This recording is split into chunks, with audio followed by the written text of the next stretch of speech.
back to the Dungeon Master's Block, the place where we come to talk about the Dungeon Master, the most important person in the game, the only person capable of playing God, killing characters, and lowering the egos of all of the other people at the table.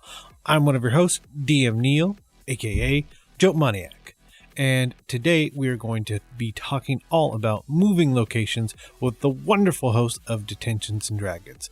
But before we do that, we have a couple of iTunes reviews. The first one comes from Smeed79, entitled 202020.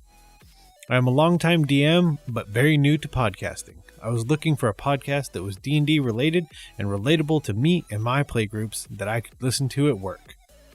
Thanks to DMB and DMnastics for giving me exactly what I wanted out of a podcast. It took me longer to download iTunes and leave you great DMs a review than it did for me to listen to all the great content. And again, thanks from DM Red. Also, if you're a Patreon dragon of silver or up, you can head on over to Patreon where you can vote on our world building series, and you can vote between empires, purgatory, or wildlife. And if you're a gold dragon and up, you can head on over and find how I gave stats for 5e for Danny the Street. If you're confused, just listen to the episode to learn more about Danny the Street. But with that out of the way, let's head to the meat. I'm starving. We ain't had nothing but maggoty bread for 3 stinking days. Why can't we have some meat? Looks like meat's back on the menu, boys. Today for the meat, we have some wonderful returning guests, Joshua Reisted and Matthew Keel. Why do I write your whole name? That's terrible. It felt wrong. But they're the hosts of Detentions and Dragons. Guys, welcome back. Thank you very much, Neal. Glad to be back. Neal, it's always great to be back on the podcast that is sort of the hallmark of the Block Party Podcast Network, and the podcast that one day I will usurp and make my own. He's been making plans, Neal. He's literally chalkboard, red string, plotting usurpation. I'm okay with that. I would be okay with it. Speaking of things that I'm okay with, we're going to jump straight in, because if you don't know who Detentions and Dragons is by now, what are you doing? Go listen. And when you're done listening to that, come back and get ready for our surprise question. Are you guys ready? We're ready. We're ready. Okay. If there is one thing you could, this is a weird word, but follow me, disinvent in D&D, what would it be? Josh already knows my answer. I have a feeling I do, so I'm going to not copy it if I can. Specifically an item or a mechanic? Yes. Okay, Lucky. I would get rid of Lucky. It is like halfling. The Lucky Feet? The Lucky Feet. Like the halfling Lucky, perfectly fine. I'm okay with that one. But like when players take the Lucky Feet, I've said it before. Oh, I don't like it. Okay. Well, I think you just have this abuse where, for example, if you allow 5 of the player characters to each have the Lucky Feet, there's that, but even just day... one, I just find it to be, it's like, I could understand Polearm Master, I could understand Sharpshooter, there are things that you work on, but just giving somebody the feet, guess what? You're just lucky. You did something that the fates just happened to smile upon you, is just kind of like, I don't like it. I would get rid of having it. advantage 3 times a day is pretty powerful. Okay, I'm gonna go cross that out of all of my books. Done. No one can have it at my table. No, nobody can have it. No. Matt, what would you disinvent from D&D? I think the hide action, specifically when it relates to trying to hide in combat, is one of the worst mechanisms / confusing mechanisms of the game. Yeah, I knew he was going to go with that one. I just don't feel that if somebody is looking at you, you can attempt to hide. And you shouldn't be attempting to hide, and your DM shouldn't allow it, but too many DMs do. So I would say you cannot hide, as in to remove yourself from combat, but you could, like, dip down behind a box or something to give you some type of coverage advantage. I'm down with that, but just disappearing and the orcs being confused, like, where'd he go? And then in the same turn, you pop up, like, behind them and hit them in the head. It's dumb. Like a deadly jack-in-the-box. Done. I accept. I have no idea what my answer would be, but I don't have to answer it because I'm running the show here. So we're going to jump straight in. Thank you, Neal, for coming up with that answer because I couldn't find another one. So good job, Neal. That's me.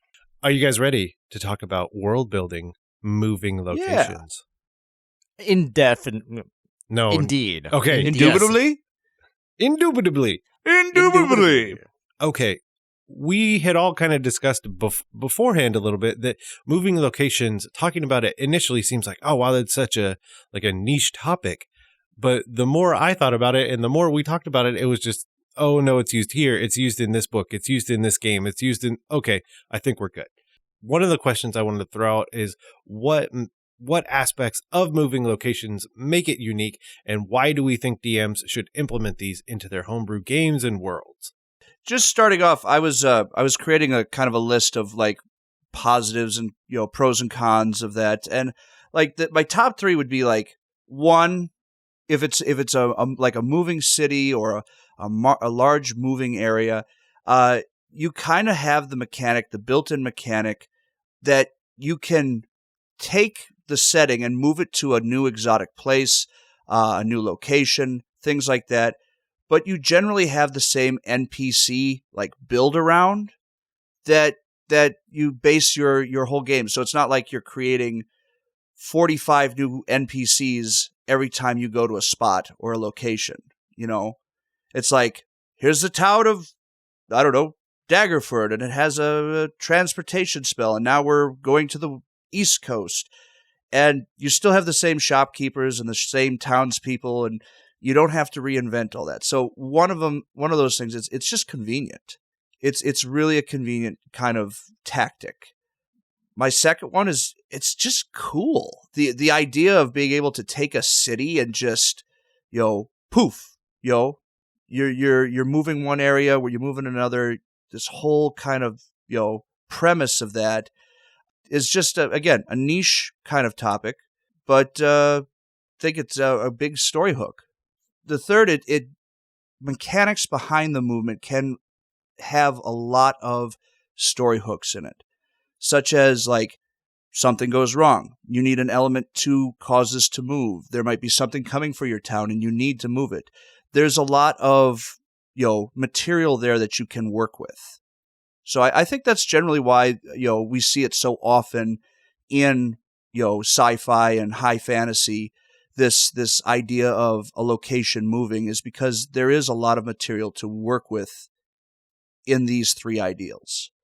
So, Neal, I'm going to get real with both you and Josh. And Okay. just to show you how real I'm getting, I'm flipping around my chair. I'm sitting on it backwards. Okay. Oh, this is his real pose. This is my real pose. This is 90s public service announcement. Yes. Neal, let me ask you a question.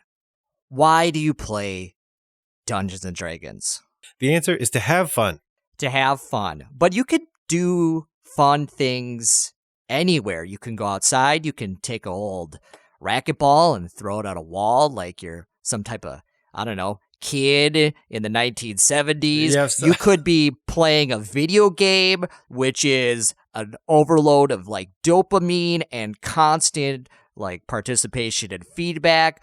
But D&D, I think one of the funnest elements is the world that you are introduced into. And when you're introduced into this amazing fantasy world, you want it to be amazing. It's called Dungeons and Dragons. It's not called like Dungeons and Dan. Like, oh yeah, there's Dan in the dungeon. He's just a guy hanging out in the dungeon. Maybe punch him in the face. No, you want high fantasy.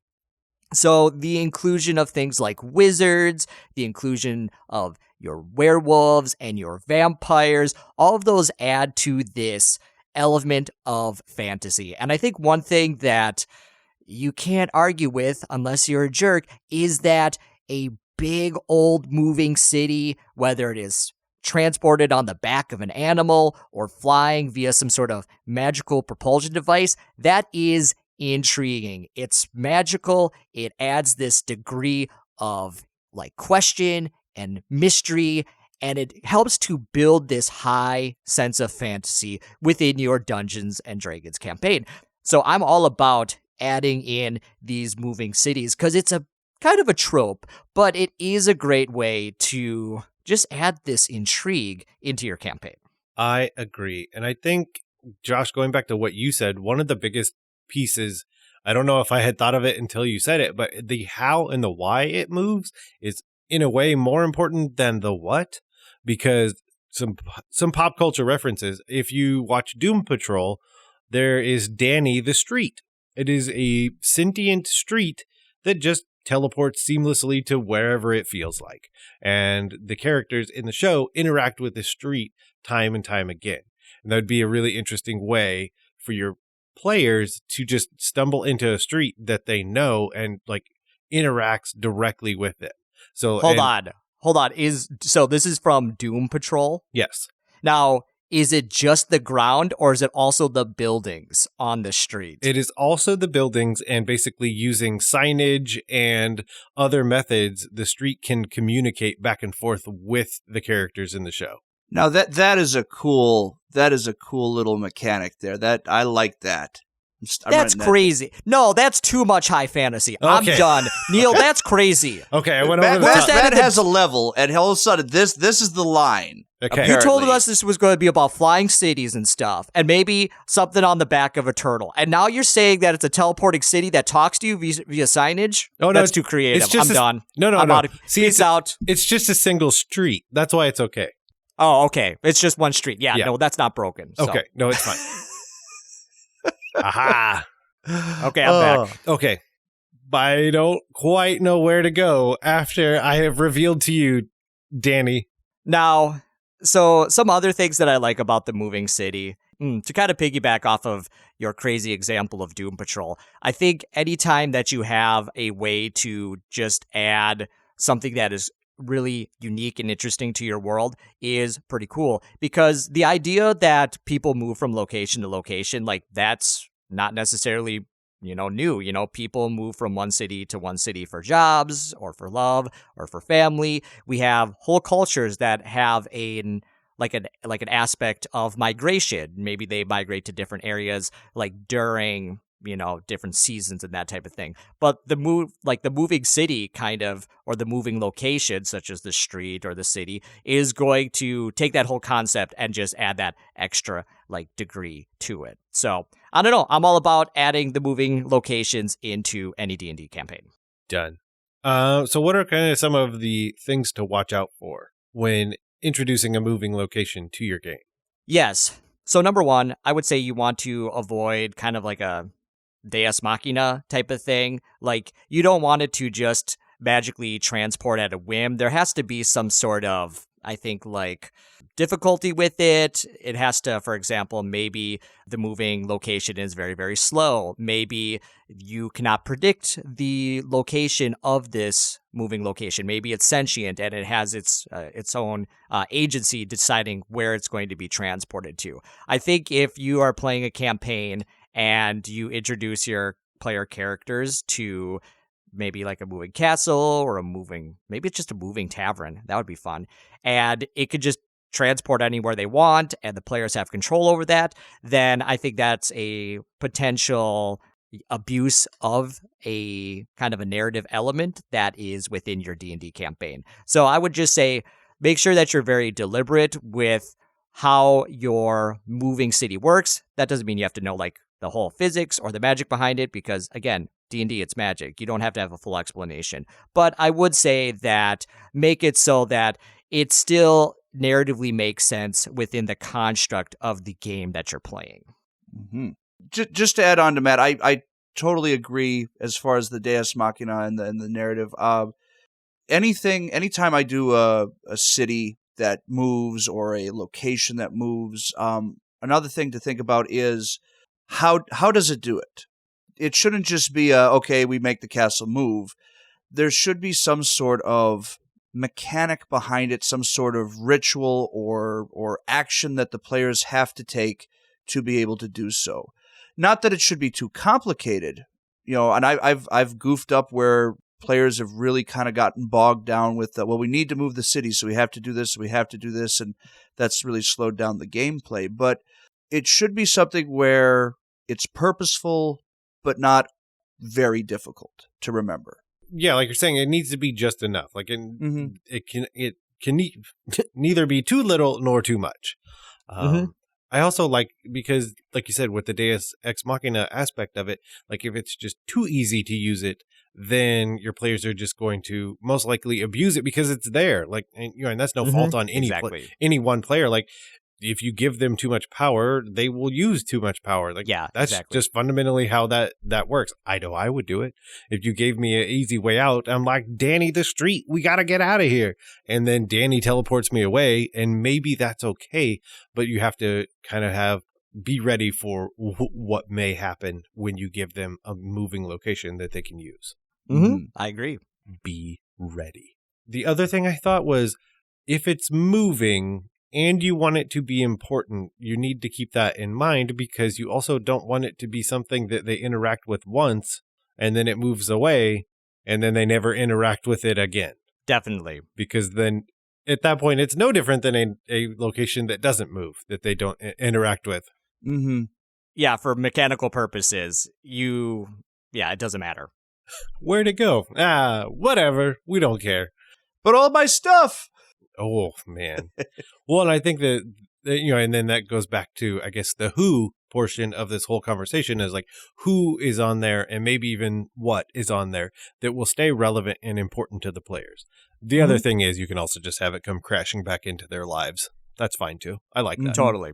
Well, and I think another thing, narratively speaking as well, is that we're talking about moving locations today, and you can also have your moving location like serve as sort of like a moving type of vessel, such as an airship. But like that doesn't mean it has to be like a vehicle that somehow the characters have, control over. I mean, it could just be a floating city. Like, you don't walk into a city and you say, now I'm the mayor, I get to do whatever I want with the city. Like, this could be a visitor to this moving location. So they might not necessarily just store their things in this moving location. I'm not going to go to a town, leave my stuff in a random Foot Locker and be like, well, I guess I hope I come back to this place again. So again, like if you're making your own campaign and you're doing your own type of moving location, kind of decide on what the nature of it is. Is it supposed to be like a home base that your characters are going to be able to access between different story arcs? Or is it simply like a location that might appear within different chapters of this overarching story that you're trying to tell within your narrative? So we've talked about moving locations. Do we have specific moving location ideas that we want to throw out to people that they could put in their homebrew worlds? Maybe ones we've used, maybe ones we've heard of, maybe ones that we're totally going to make up right now. Well, I have a variety of different moving locations that I stole from my brain, which means I invented them, but most of them I stole from the internet. Also perfect.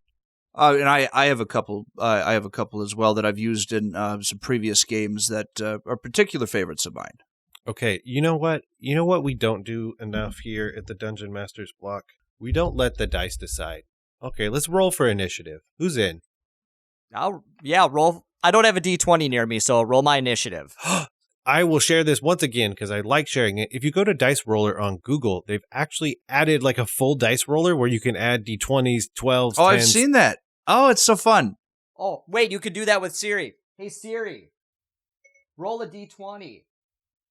It's 9. 9. That's my initiative. I've got an 11. Well, I rolled a 1. So, Josh, you're up. All right. Well, I've used ships an awful lot. I do like having a lot of naval campaigns in D&D. But I guess my two that are more unique would be, one, I created an elven village that was built in the branches of a whole forest of tree ents. And the elves and the ents kind of had a symbiotic relationship, or a mutualistic relationship, where the whole forest would just get up and move to a new location, whether out of need or necessity or just because they migrated with the seasons. And players had an awful fun time with that. It was just they were interacting with the Ents and the elves, and all of a sudden it's like, well, we need to get over there in a hurry. And so, this imagery of all these trees just like lifting up and an entire forest moving into a new spot, they always got a kick out of that. That's amazing. Because it also made me think of the idea of building the town in a modular way so that when your players come interact with it again, the treants just got back in close enough proximity. So maybe my house is no longer on this street, if you I have will. to go find my house. Yeah. It's just That's in a cool. different... That's Gary? really cool. Gary, Yeah, where are you? Rustle a branch. Yeah, they all just like connect back when they settle in, but the town itself could look completely different anytime that it moves. Oh, that's good. Yeah. Well, and I also wonder in a symbiotic city, because a lot of symbiotic city, well, a lot of cities, period, will have like a mayor, or maybe there's a town council. Does that mean that there's like an elven mayor, but there's also like a treant mayor? Like, who is leading the direction of the treants? Yeah, we did have a dual kind of council where you had the mayor and the kind of, I wouldn't call it chieftain leader, but basically clan leader of the treants. We called it a grove leader. So yeah, That's cool. it was a lot of fun because there was so many things that you could add to it. Like all of a sudden, like there was a parasite that was going through the forests, and people's homes were being destroyed because literally the treant would get sick and fall over, and so they had to go and quest to figure out how to preserve this moving village of theirs. Yeah, no, it was a lot of fun. My other one I'm doing in a current campaign, so if you're a player of mine, stop listening now. It's, again, a homebrew world of my own. Basically, since Saltmarsh came out, doing a lot of pirate D&D, a lot of naval D&D. And I happen to have a race of dwarves that are actually seafaring dwarves. And they live in a mechanized whale that swims through the ocean. It's an entire city. And then it kind of goes to the bottom of the ocean so that the dwarves can mine the bottom of the ocean. Very cool. So still keeping with the mining and the deep diving or delving dwarven stereotype, but changed up. So all of a sudden, every once in a while, this whale, this city mechanized whale, like will breach near a town, and the dwarves will come ashore and they'll do trading. They'll trade with the city, kind of on a migration pattern. So the some towns are like, oh yep, the whale's due any day now. Yeah. That's neat. Well, and I feel like dwarves sometimes get the short end of the stick. Like they're always sort of the outsider trying to make their way on the surface and finding a way to integrate dwarves into the untraditional setting of like the ocean environment and having them be essentially these underwater miners. Like that's a really cool way to, I don't know if authentically is the correct word, but organically have them be a part of a very, very like aquatic based campaign. Yeah, so they haven't encountered them yet. So I'm still writing up a bit of their lore and history, but it's I'm excited to have them be used pretty quick here. That's awesome. Tip their boat over as it surfaces. That's how to introduce them. That would be hilarious. That would be, it rises up, their boat's on the back of this giant whale, Mm-hmm. Stuck on it, and then they have, that's so good. Excuse me, we're a little marooned on the back of your entire civilization. Matt, do you have ideas? Sure. So think about a city, and you go to that city, and the city has a lot of different vendors there, and merchants, and they're from all over the place. And the city, of course, like you want to get, new materials for trade and commerce and that type of thing. Now, you could have the city, just serve as this sort of a resource, a meeting place for all these different traders to come. But what happens if you facilitated this whole commerce by also having this city not just exist in one plane of existence, but transport to different planes of existence? So it is a planar traveling city. And the way that they interact with different communities is not by having people from those different planes come to their city, but by moving the city to those different planes, and sort of like maybe with the whale type of thing. Maybe it is during the month of I don't know what fantasy D&D months are, but like January, they make their way to the Plane of Fire. And then on a different, different month or a different week, they make their way to a new plane. And it is kind of like the consistent habitual nature of the city to transport from place to place. So I think that's number one,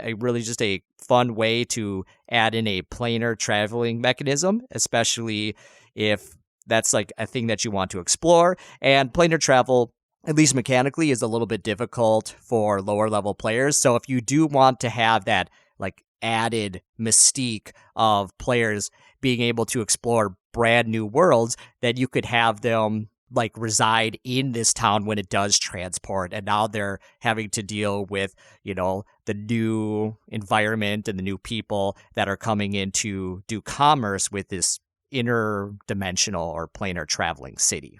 Oh, I love that, especially if they have no idea. They could just be walking through the city, everything's normal, and then you kind of just start describing everyone seems to be battening down the hatches, if you will. Everyone's running inside, everyone's doing this, and your players are just, of course, very confused, only to have them be more confused now they're in the elemental plane of fire, or something insane like that. Totally. And Wizards of the Coast has released a lot of supplements that is connected to the Magic the Gathering universe. And the Magic the Gathering, I guess, multiverse is all about multiple universes, different planes of existence. So it's all about being able to, you have your plane walkers that have that spark. So I don't know, why not have a whole city that is able to kind of take the substitute of just a single plane walker's ability? That's awesome. And now you're in Ravnica. Oh, that's awesome. Neal, last but definitely not least. Okay, so the one that I was thinking of was based on the idea of Snowpiercer. I wrote that down earlier. Yeah, but I haven't seen the movie Snowpiercer, and I read a plot of it on Wikipedia, and I still don't understand it. Basically the entire world is frozen and the rest of humanity is on a train a perpetually moving train that's just going around the world. Okay. That's where humanity lives now. And sure. All of society is broken into that. But one of the things it makes me think of is that you have to have a way that the whole system, if you will, is sustained. You can wave your hand, which we're going to call the Lucy Lawless rule, because recently I found out that whenever someone would ask her about crazy things that happened in Xena Warrior Princess, she would just shout, "A wizard did it." Did she steal that from The Simpsons? I don't know if she did or because you remember that joke from The Simpsons. So right? I don't know if she stole it from them, they stole it from here, but we're just going to use "a wizard did it." That's it's possible to do it that way. But, yeah, that's awesome. But for things like Snowpiercer, it has to function completely in itself. So that's always something to keep in the back of your mind in case your players ask. And if they do ask it, you're not ready. A wizard did it. Done. But I love the idea of having your entire campaign essentially in a moving location if you want. That's cool.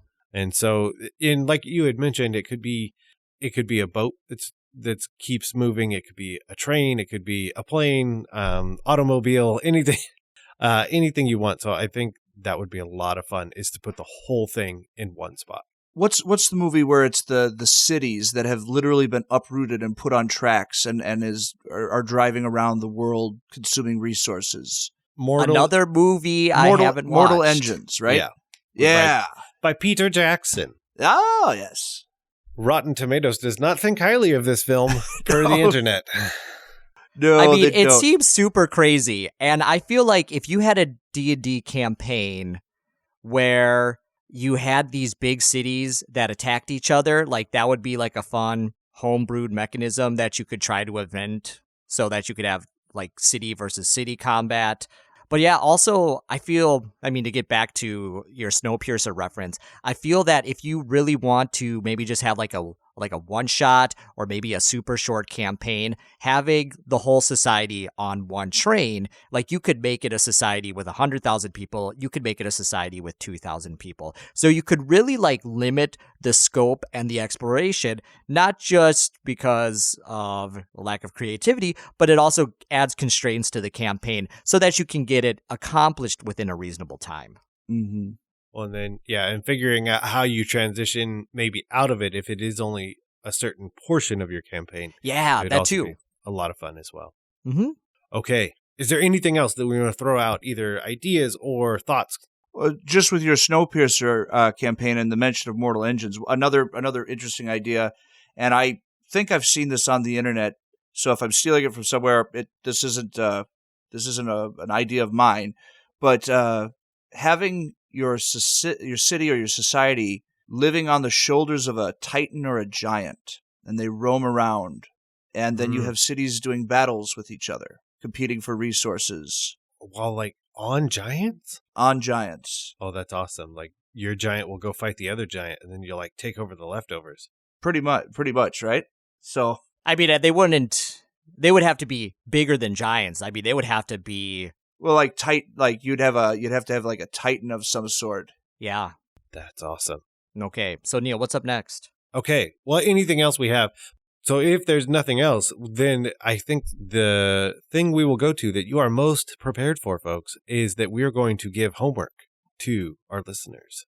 So, do any of us have homework for our listeners to go check out?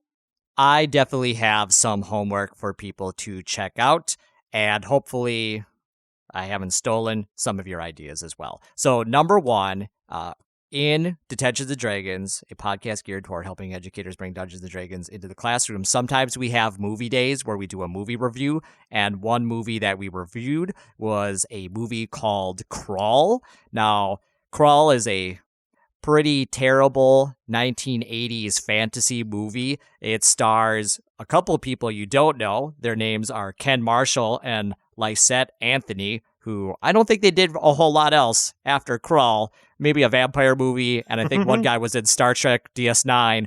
But it does also star Liam Neeson and Robbie Coltrane, and Robbie Coltrane is Hagrid in Harry Potter.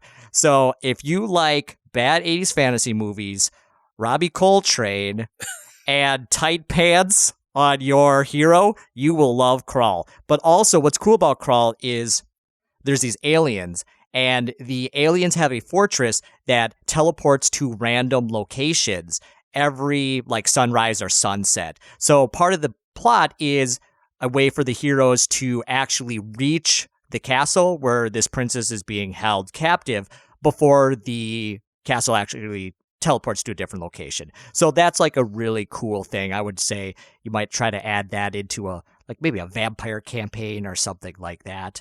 If you're looking for a little bit more of a controlled environment, go check out Castlevania on Netflix. Oh boy. I mean, you might be thinking, those NES games were so hard. But guess what? Netflix is like a video game that you win because all you have to do is watch it to win. So, and Dracula's Castle is a teleporting castle, and he has control of where this castle is teleported towards. Let's see. The only other thing I was going to suggest Castlevania as well. But the only other one that I would say is check out Star Trek Voyager. Just occurred to me. I mean, because basically you have a crew stuck on a ship far from home. And the examples of things that go wrong, crew interactions, exploring, all that stuff, I mean, right up the alley, pull a ton of ideas out of that show. So that would be my suggestion of things to go check out. Love it. What do you have? You should go watch Moana. Okay. I haven't watched it. Okay. The Kakamora, the coconut people who live on a boat. I think that would be a hilarious way to put in a moving location. Also, you should watch Doom Patrol. I'm going to preface heavily. No, don't watch it. It has a sentient street and it's scary and it doesn't make sense. So heavily, it is not a family-friendly show. Okay. But you should watch it because Danny the Street is amazing. I don't care what you say. I'm secretly just jealous of the person who created a comic book or a series that has a sentient street in there. I think that's the best thing I've heard today. Oh, it's going to make it better. The name is actually a pun on a female impersonator, Danny LaRue, because in French, LaRue means the street. Oh, okay. This now sounds too smart for me. Okay, yeah, you're back out. The other one is the anime, The Seven Deadly Sins. They have a tavern that they basically take with them because, well, this is going to get crazy because I did say anime up front. That there is a pig that they have. That There is. Is it there? It can change its size, and so it's called the boar's hat because when it's big enough, it looks like a hat on the boar as it walks along. That's cute. And so then wherever they go, that tavern is there, and then you know that they are in the area. Speaking of anime, you can always check out Howl's Moving Castle. It literally has the title Moving in it. It's a castle, and it is powered by a type of, I think, fire demon, which is a cool concept. Or... non-anime example, Brigadoon, which is about a city that doesn't necessarily transport in space, but transports through time. Ooh, done. I accept. But I have the all-important question. Where can people go to find all the cool stuff you guys are doing on the internet? Definitely. So first off, if you want to check us out, you can go to the Block Party Podcast website and you will find a link or a tab to our show there. You can also find us on iTunes and most podcatchers. Basically anywhere you can download podcasts, you should be able to find our podcast, Detentions and Dragons. Now, if you would give me a moment, Neal, to plug my show, we have a very kind of important event that takes place annually on Detentions and Dragons, and that's our back to school blitz, because as teachers, we're all about introducing D&D to our students. So starting on August 12th, we will be in our back to school block of different podcast episodes. They are super approachable, super informative for everyone, but they're really geared towards teachers. And specifically this year, because we're in our third kind of year of Detentions and Dragons, we're embracing the theme upper class. And it's all about what can you do to take your students who have experience playing D&D and getting them to start acting as a DM themselves. So this block is all about preparing your student DMs to DM their own campaigns. We're super excited about that. We've recorded a couple episodes. They're super awesome. We're planning on getting some other special guests to talk about running D&D with students specifically. And I think that, so if you know a teacher, especially a teacher who's looking to integrate D&D somehow into their school experience, whether it's the classroom or the club, then I would definitely have them tune in for that whole month. It's all going to be like podcast focused at teachers. Done. I love it. Josh, do you have anything else to say? I feel. No, Matt's got the whole message there. So you guys are on Twitter. Word on the street. Where should they go if they want to follow you on Twitter? Oh, if they want to follow us on Twitter, they can check us out at DetentionsPod. That's our official Twitter handle. They can message me at Professor Olaf. And Matt, what is your Twitter handle there? I can't remember. Hang on. So no, fine. Just DM Josh or DM Detentions Pod. You can contact us there. Done. If they wanted to see you at your house, where would they go? Just kidding. I mean, I guess No, I please could have don't visitors. do this. Then I'll feel like it's my responsibility. So yes, thank you both for coming on. And of course, before you know it, we'll have to have you come back into the gym and lift some mental weights. We're looking forward definitely. to it. Always looking to get swole. I just want to thank Josh and Matt for coming back on and helping talk all about moving locations. As always, if you want to let us know about the moving locations that you have in your game, you can always email us at dungeonmasterblock@gmail.com. And of course, if you like this episode or any of the others, head on over to iTunes where you can leave us a 5-star review and we will read it on air.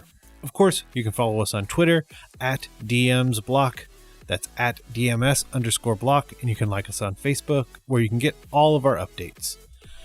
And today's Patreon shout out goes to Gregory Lucas.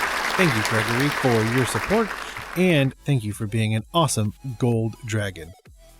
As always, the Dungeon Masters Block is a proud member of the Block Party Podcast Network, where you can check out other great shows like Geek Wars, We're So Bad at Adventuring, and of course, Detentions and Dragons, and more. Again, we just want to thank you for taking some time to listen to the Dungeon Master's Block, the place where we come to talk about the Dungeon Master, the most important person in the game, the only person capable of playing God, killing characters, and lowering the egos of everyone else at the table. I'm DM Neal. Good night, and good luck.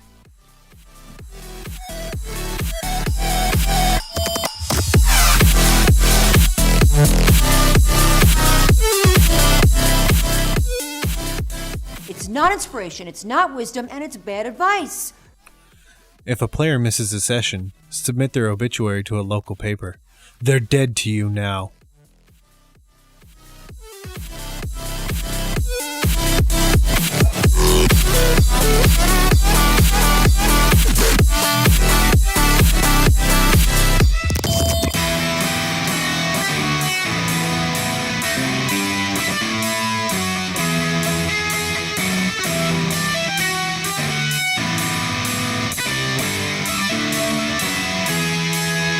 Goodbye.